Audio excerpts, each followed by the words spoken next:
Tasty হয়েছে আর ভীষণ মুচমুচে। দেখুন কি দারুণ হয়েছে ভিতরটা।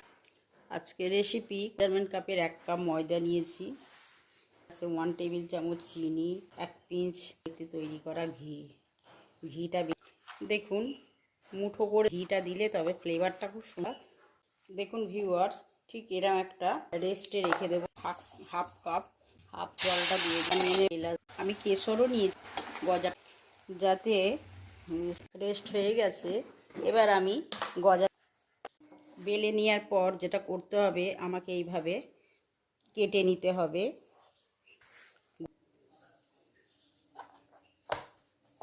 আমি আবার আরেকবার কেটে নিয়ে এইভাবে 2 ভাঁজ দিলাম। এই দেখুন ভিতরে লেয়ারগুলো, এগুলোকে ছেড়ে দেব। খুব আস্তে আস্তে কুক হবে। দেখুন সব লাল হয়ে গেছে। এবার আমি তুলে নেব। তুলে নিয়ে সুগার সিরাপে দিয়ে মিনিট রাখবো। সুগার